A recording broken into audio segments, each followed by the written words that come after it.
I'm Gavin Bell. I work at a Nature publishing group, which is part of Macmillan, based in London. Nature is obviously the scientific journal that I hope you've heard of.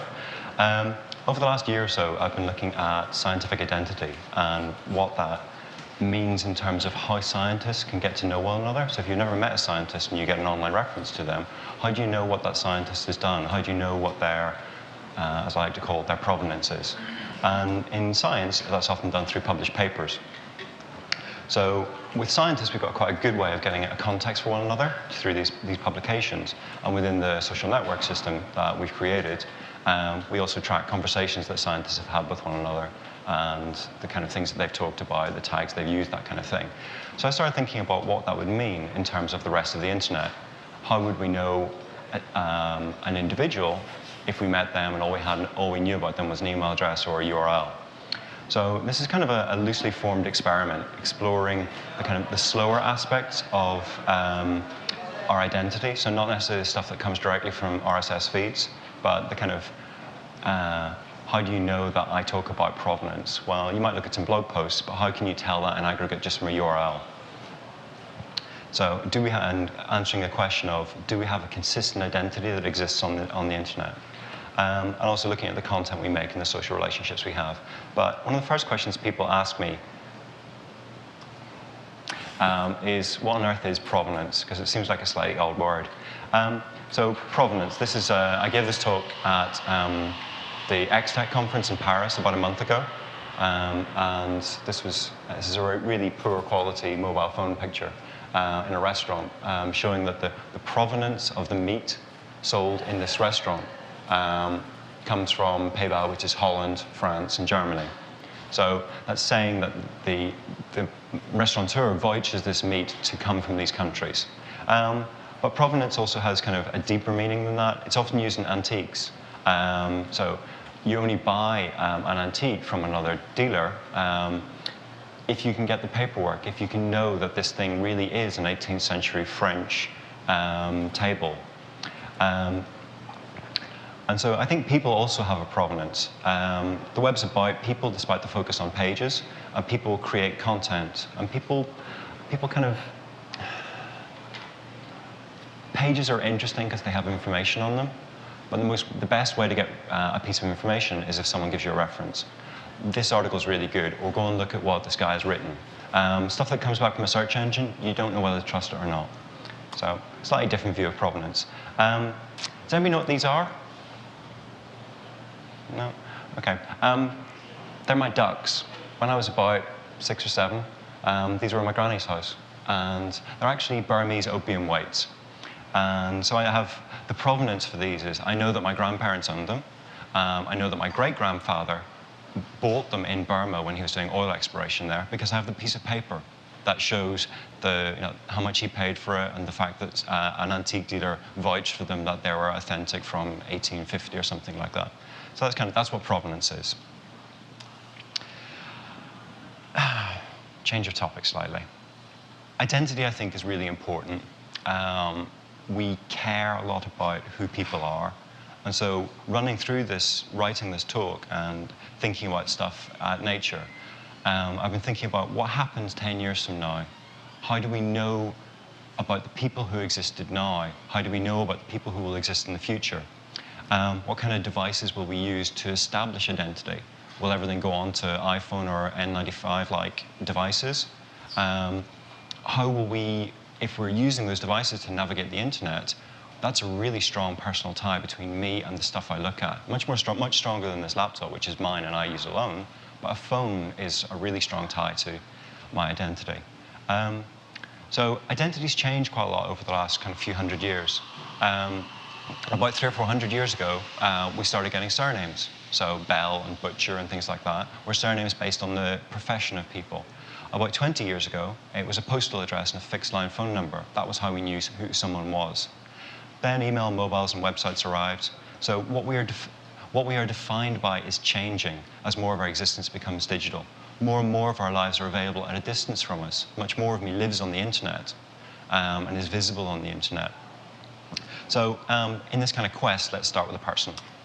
So this is me. And I set off on a little quest to try and prove my own provenance. So let's start with some facts. I'm 35, I'm married, I've got a son called Oscar, I work for Nature, as I said. So what else can we find out about me online?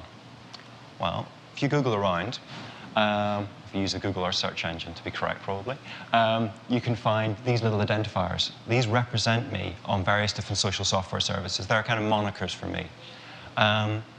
Depends when I arrive in a site. If I get in early, I might be Gavin. If I get in a bit later, then I might be ZZ Gavin. Take One Onion, the name of my blog, so some of my stuff's based on that. And sometimes I'm Gavin Bell. It depends how formally I want to be known. But that's actually who I am. I'm not those identifiers and these URLs. These are unique spaces on the internet that I own. So the Tumblr log, those pages on Delicious, the stuff I've created on Freebase, the photographs I've stuck on Flickr. These URLs represent me. They're sources of content that I have created. So I think our existence is quite distributed.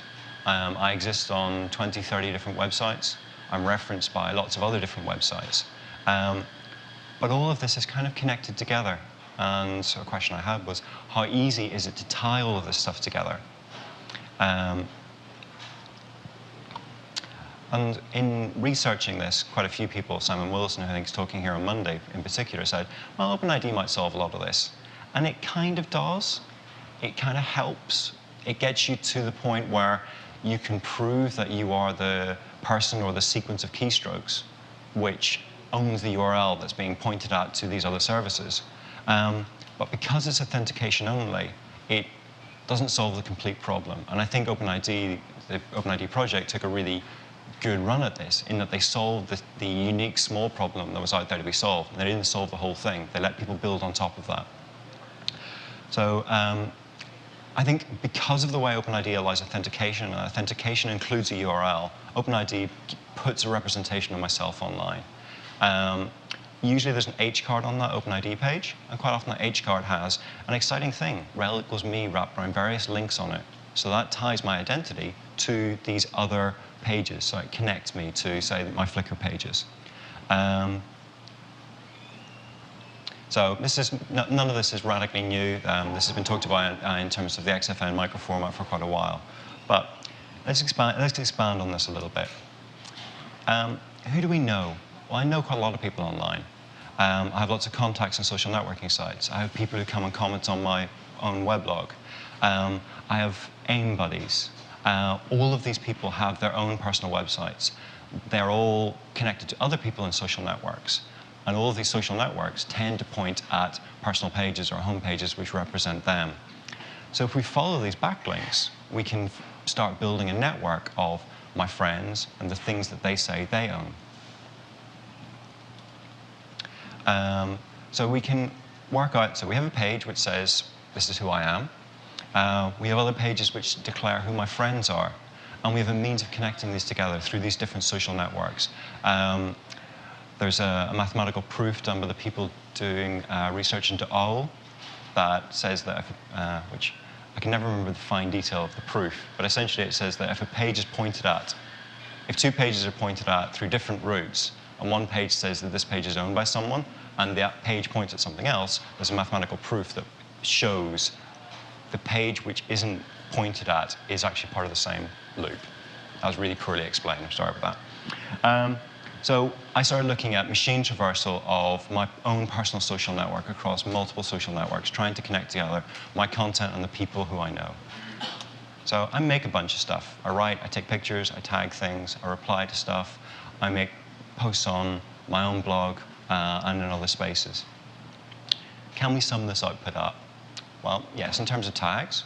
So we don't want to have the whole weight of the content. We want to be able to summarize this so we can get a picture of myself and my friends. So we can sum this up in terms of tags. We can sum it up in terms of locations, in terms of photos via tags. We can get automatic text summaries of written output. And in terms of music that I listen to, we can look at Last.fm. We can look at Doppler in terms of places that I visited and places I'm going to. This is all web-shaped data, as Matt Bidoff likes to describe it. And so I started thinking about the internet as a single social network. This is a nice quote from it's a guy called Gary McGraw, echoing Ben Smith's 1991 observation about how the internet works. People keep asking me to join the LinkedIn network, he said, but I'm really part of a network. It's called the internet. Ben Smith in 1991 was talking about office email systems and how eventually people would realize that they were part of a whole network of email. And 16, 17 years later, no one would think about separate office email systems connected together. There's just email. It connects people together on the internet. So we have interconnected people with content-specific repositories, helpfully tagged up with metadata. And we have ways of machine traversing that. But tags aren't as simple as they sound. Tags are individually created labels for items of content. They're inherently personal. I put a tag on a piece of content so I can remember what it is. I'm summarizing it for myself. They're intentional quite often. So I might tag something with "to read," or I might tag it so that someone else can pick it up. To City of Sound, for example, a friend of mine on Delicious. Everybody has a different point of view when they're using tags. They might have the same word. So I was at a publishing conference recently. When they talk about library, they mean bricks and mortar buildings with lots and lots of books. When you guys talk about library, I'm sure you mean Ruby and PHP code libraries. So this can lead to a kind of a fragmentation of understanding. The tag on its own isn't meaningful. You need to know who has done the act of tagging for it to become a meaningful piece of information for you. So there's a flip side to this. This is something we're exploring inside nature. If you can understand someone else's tags, then maybe you can use those tags to give you an insight into a different scientific discipline. This is how lots and lots of people win Nobel Prizes. They go and look at another area of science, and they come back and apply that to their own area. Gregory Perelman's won and turned down the Fields Medal recently by looking at thermodynamics and applying it to topology. Ruby's another good example. Ruby means a color, it means a gemstone, it's a song by the Kaiser Chiefs. Depending on who you are, that word has different meanings. And the song Ruby, Ruby, Ruby by the Kaiser Chiefs is talked about on Ruby mailing lists as a kind of piece of amusement.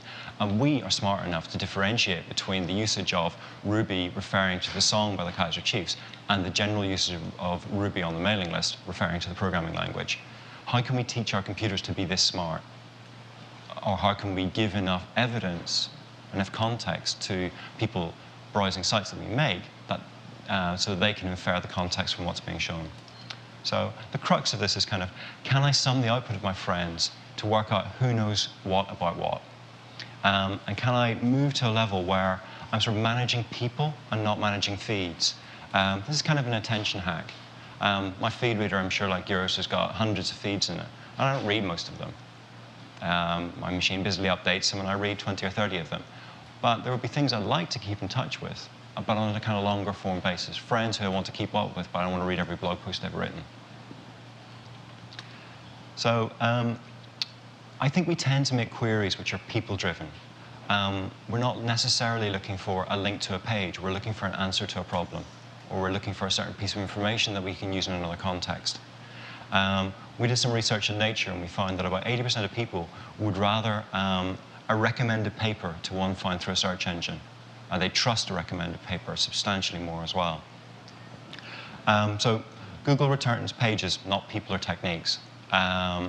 So does Yahoo. All the search engines return pages.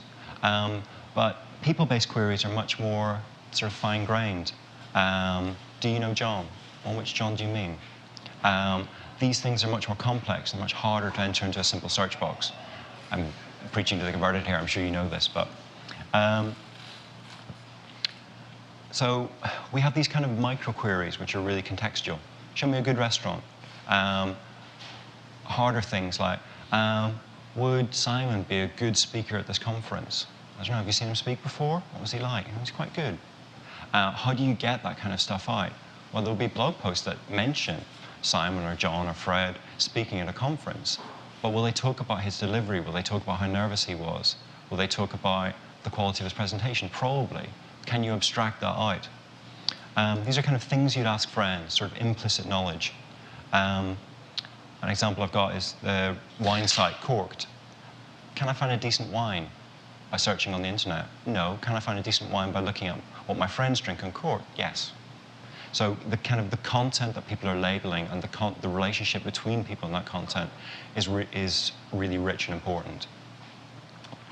So search is only so helpful. I want to know about astrophysics. This is actually a real-world example. So a colleague of mine, Ian Mulvaney, is an astrophysicist. I'd like to write science fiction sometime, and it's completely geeky, isn't it? And I asked Ian, after searching around in different search engines, to find out about astrophysics and looking on Amazon to find out about astrophysics. And he ended up writing a 2.5-page email saying, read this book, read this paper, have a look at this thesis I wrote, and now I have a package of about 6 months worth of reading that will take me up to kind of undergraduate level in certain strands of astrophysics. How do I get that kind of package of information out of the internet? Or how do I find the right person to go and talk to? So Simon, who I've talked about a bit, Simon Willison, Simon knows a lot about OpenID. How can I tell this? It's quite a hard thing to answer. And how do I know he's actually the best person to ask about OpenID amongst my friends? And how can I get my computer to tell me this? Those are questions that are running through my head. This talk's not really about answers. I'm just trying to raise questions in your head, really. So quick demo now. OK, and a quick demo and a quick admission. I write really poor code. I don't write code for a living. I draw big boxes. I design social software. So in the space of about 10 days, kind of end of May, I set myself a task to pick up Ruby again, find the right tools, and work out if I could write a loose screen scraper to prove my point that I've tried to make in this talk, that we have a connected identity online. So I wrote some not great code, but I just made some decisions. I didn't use any APIs. I didn't use any feeds. I didn't use any private information. There's no authentication in any of what I'm doing. This is all publicly available data that's available to any robot that's searching around the internet. So let's start on the page. This is my homepage. And we can find some interesting stuff on this page. So if we have a look, we can see that there's some microformats on here. There's an XFN rel equals me. And using the Ruby library Mofo, we can very easily extract this. We can find that I've helpfully put rel equals me around a whole range of stuff on my own site. So my blog, my Tumblr log, my Flickr pictures, my Twitter presence, my delicious links, events on upcoming, and my profile on Nature Network. So all of these things are simply extractable by running a kind of file-line script. And they give us starting points to go and visit other places. So we can go and visit Delicious. These are the stuff I was link logging a while back. And using some XPath, I can find this list of tags. And that little XPath expression pulls out the contents of these tags. And this gives I've thresholded this page to show 5 and above. So I'm looking for stuff that I've used on a consistent basis. And you can see the stuff I'm interested in. We can grab that, stash it. This person likes these things. We can move to Flickr. And Flickr gives us a whole ton of stuff. On Flickr, we've got photos, tags, people, but there's not as much microformatted stuff. So we have to move across to Apricot, the really lovely screen parser written by Y the Lucky Stiff. So ideally, the stuff on Flickr would be microformats. There are some microformats on Flickr, but maybe not enough. I would say that's probably true of most sites. I'm not picking on Flickr in particular. So here's my son. And on this page, we have a bunch of stuff that is quite useful for us to extract. So if we run this XPath query, we can grab this number. So we can know how many pictures I've taken. If we run some other XPath queries, on this lot, we can grab, we can grab the contents of all of these tags.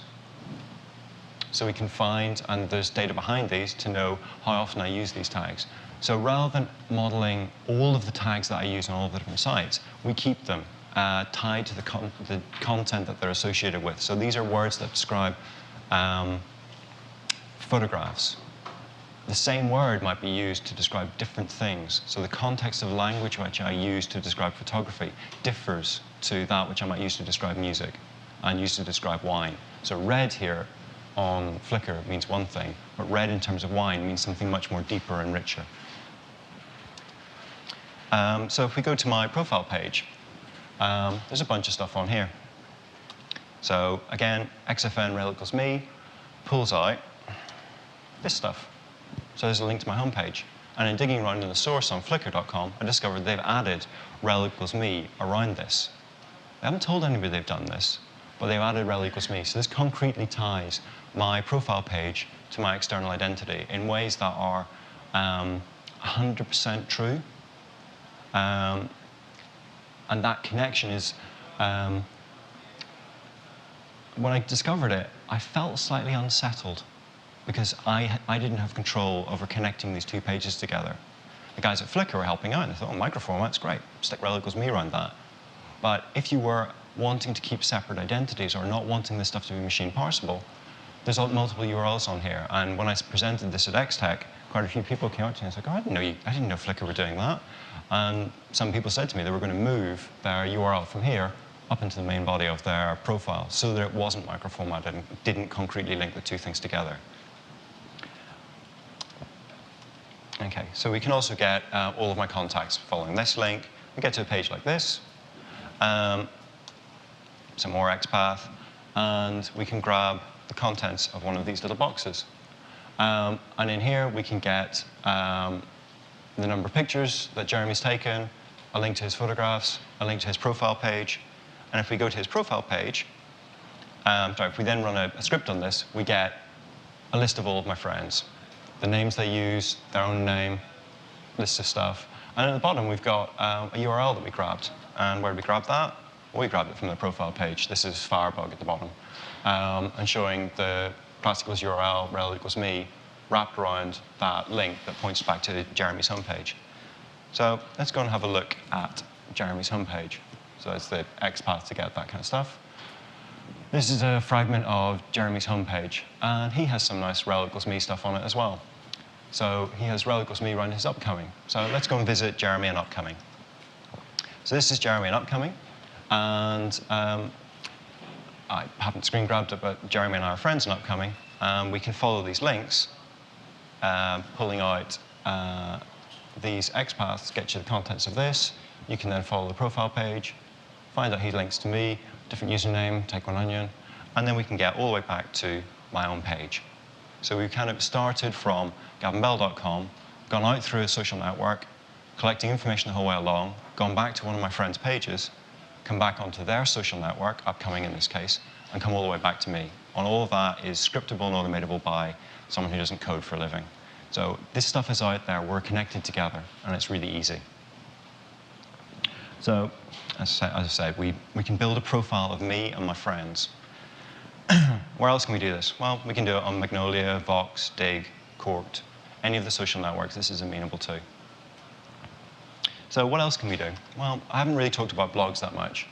And so we can go back and we can scrape Delicious, and we can get this link shows the tags that Delicious has determined are most appropriate in terms of the content that Tom Coates from plasticbag.org writes on his blog. This is what the internet thinks Tom writes about.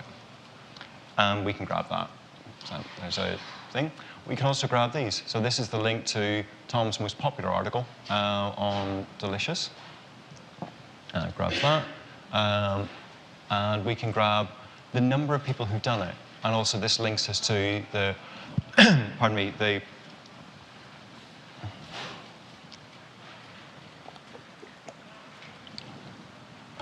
Delicious page about this story on Tom's website. And we can find all of the tags that people describe this as. So we're starting to build up quite a rich summary picture of the kind of content that Tom writes.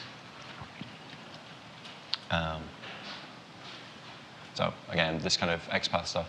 So the reason for all the XPath is I was at the XTech conference and trying to encourage people to go and build stuff using these XPaths and using these ideas. And as I'll come on to in the later part of my talk, I'll show you why I did that. So we can do the same on Technorarity. We can pull off Technorarity's authority. That does that. And we can pull off the XPath, sorry. That last XPath gets these tags here. So we can, using this kind of approach, we can build profiles for our friends. We can build their personal site, their tags, what people tag them as, the content that they've done, how popular their content is, and how well connected I am to them. This is all available from, this is all publicly available data. It's kind of stalking, which makes me slightly uncomfortable, but it's sort of not. It's just summarizing the stuff that they're putting out there and aggregating my friends together so that I can get a snapshot of, get the kind of snapshot that people are building through adding applications to LinkedIn. Sort of people aggregation. What makes me concerned about this and why I haven't actually finished this as a public application is, if I make this release as an API and a public application, you can go and screen scrape anybody.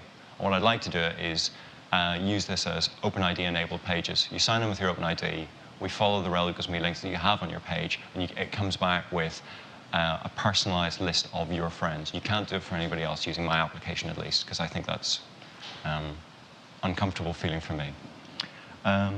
So we can do services like we can browse our friends by tag. So we have this application will build two types of pages. Profile pages showing my friends and the stuff they do, but also tag pages. So we can look across the tags, see what words are popular. We can look at rise and fall of interest amongst my friends, not the internet in general, my friends. And see new subjects coming onto the horizon. So over the last 6 months, OpenID will have rocketed up. Microformats are starting to rocket up. Other things will drop away. So we have these layers of connection, who I'm connected to, and we can see disparity as well. So this is something that social networking sites, I think, correctly do. They don't show you who you've linked to, but doesn't link back to you, because it's a bit of an invidious thing to do within the community of a social networking site. You can see who your friends are, and you can see who their friends are, but you can't see the set in the middle, which is the people who you think are friends who don't think you're friends. And tools like this will let you look at this in private. They'll also let you find the people who you've friended who haven't friended you. So the two ways that works. So you can see people, what this won't show you is people who friended you, but you haven't friended back. You can probably do that by difference, though. And we can infer from the content types of the various sites that we're looking at other things. So I don't know who's on Doppler, but Doppler's about tracking places that you've been to. So we can use these places that I've been to infer that we can use these as tags. So if someone visits New York a lot, we can say, Gavin knows about New York, or he knows about California. But I've only once been to Cairo, so I don't know that much about Cairo. But in terms of my friends, I'm the only person I know that's been to Cairo. So if one of my friends is looking to go to Cairo, then I'm probably the person to ask. So that you need context in terms of whether something's visible. It's not simple thresholding on numbers.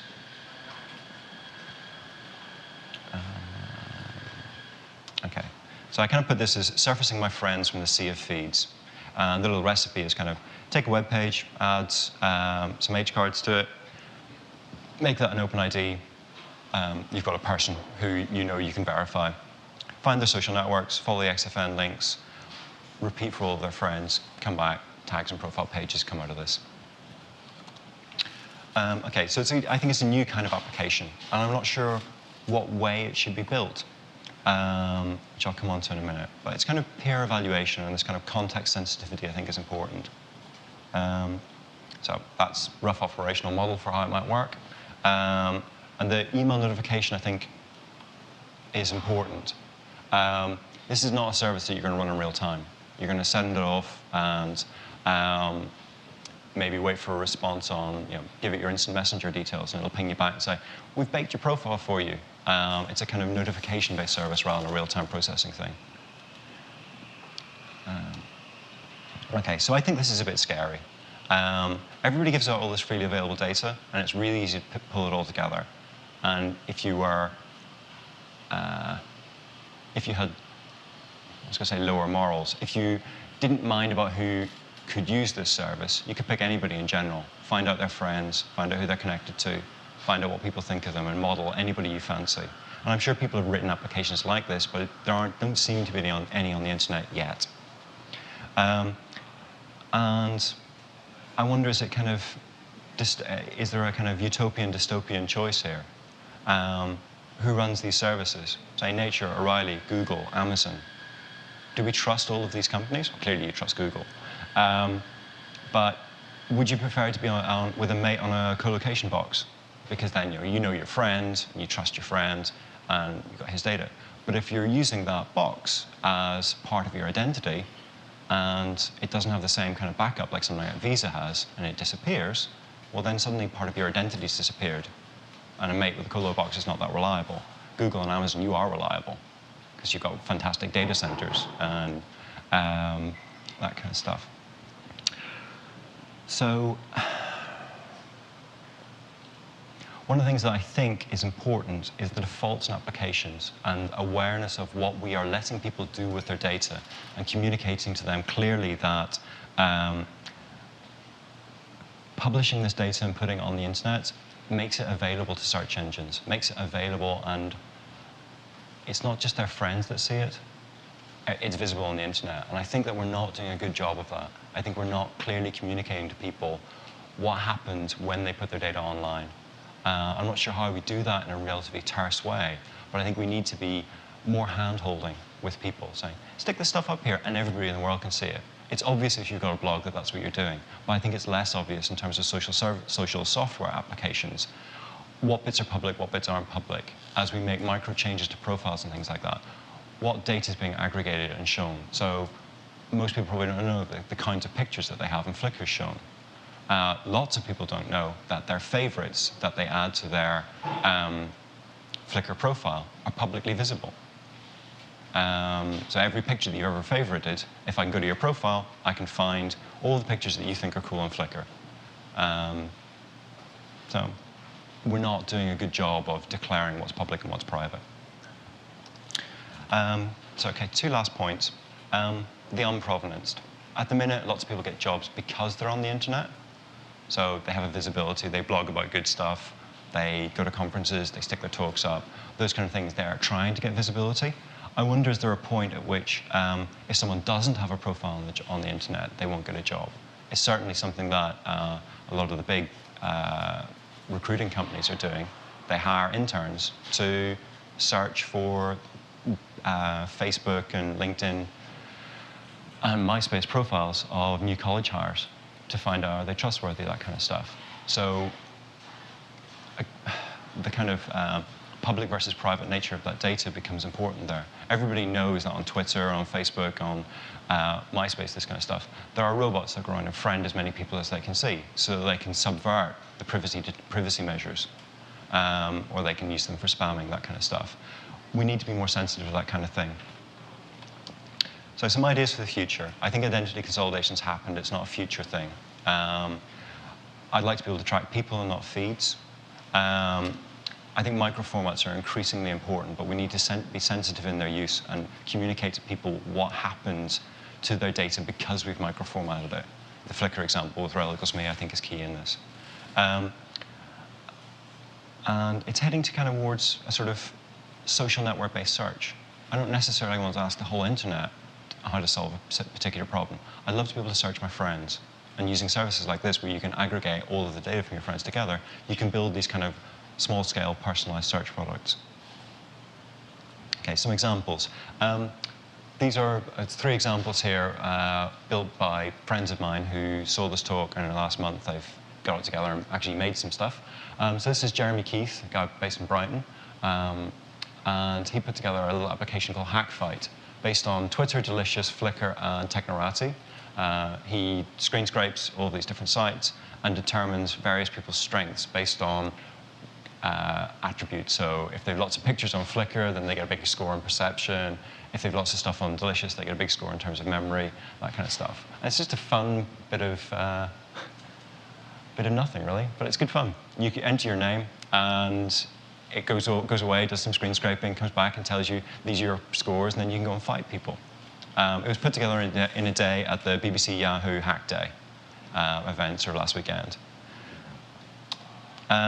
This is an application that James Eilert, who works for Tango Zebra, part of DoubleClick, built. This is much closer to kind of what I'm doing with ID6. you enter your name, and it does go on screen scrape, Flickr, and things like that. He hasn't tied it into any form of authentication, so I can enter anybody's name here, and I'll get all this data back. I'm not sure if that's a good thing, but it's entirely possible. Again, James built this hack day last weekend. And lastly, screen grab of something from Doppler. So this is Chris Messina's screen grab of Doppler from last night, this morning, showing a new feature on Doppler. So Chris worked with Twitter to add H-card microformats to Twitter 6 weeks, a month back. Matt Biddulph from Doppler imports these H-cards, and you can mark any one of these people and add them to your Doppler social network. I think that's the first example of people doing social network, sort of portable social network type work. That's the first I've seen anyway. So I'm really pleased to see lots of this stuff being built in the last month. And there's got three kind of closing themes, which I think you can probably guess. So I think we need better guidelines for building web applications. We need to do a better job of communicating to our users what we're doing, what this data is available, how this data is available, and what they can hide. We probably need finer-grained privacy control. Within Nature Network, one of the things we're looking at is doing, no one can see this, my friends can see it, my friends and contacts, anybody who adds me to their social network, and everybody in the world. That kind of 5 levels, I think, works quite well across most social networking applications. That's quite closely tied to the idea of privacy. We're making lots of data available on the internet, and I think there are privacy concerns around this. Certainly Sue Sharman, who's speaking next week, she works for the Open Rights Group in the UK, and when I gave her this presentation, she was really quite, not upset, but surprised that this was as easy as this is. And lastly, I think we should be looking at tools to let us manage people and not feeds.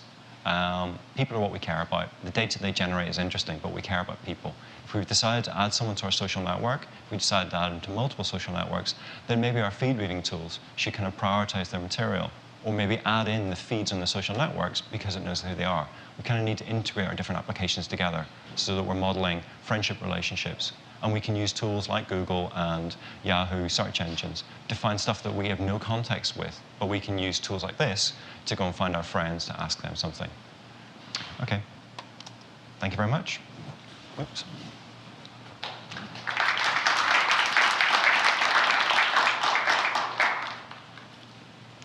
Any questions? Do you have any thoughts or just comments on the general issues of like changing the dynamic of the relationship once you've got it set up? And here I'm particularly thinking about disconnecting a relationship. Typically when you start, you've got some kind of handshaking protocol going on. But like, let's say I establish a relationship with you, but somewhere over time we have a falling out, or you decide you don't like me and you want to edit the course, basically, something like that. I just wonder if you have any thoughts on. So these kind of so this kind of people management application I've been talking about. I think it probably should update itself. It's not a once-off scan of the internet to say these are my friends. The cycle it updates that on. Part of the reason I haven't built this application is because I'm worried about the bandwidth bill that I'd rack up with my colo provider. Should it subscribe to all the feeds that this person has? Should it poll sites on a daily basis to see are there changes in terms of friendship? When I rewrite this, I'm going to use the APIs that various people have. I'm going to use the Flickr API, Delicious API, that kind of stuff. Do they have notification services within those APIs to tell me if, who's joined and who's left my social network? Can I get a private password-protected feed that says this person joined and this person left your network? Some of the social networking applications out there show you this kind of stuff. It's the kind of thing that Facebook does. Facebook even tells you about your friends who've made friends with people new who you don't know.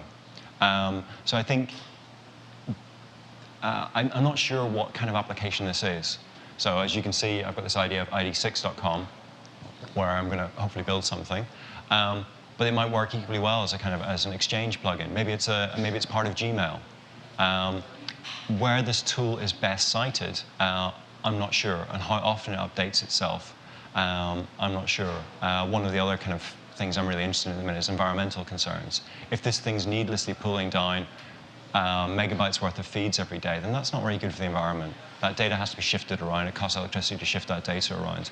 What's the minimum amount of data that this needs to pull across to build an accurate picture of my friends? So I think it's a good question. Anybody else? No? OK. Well, thank you very much, everybody.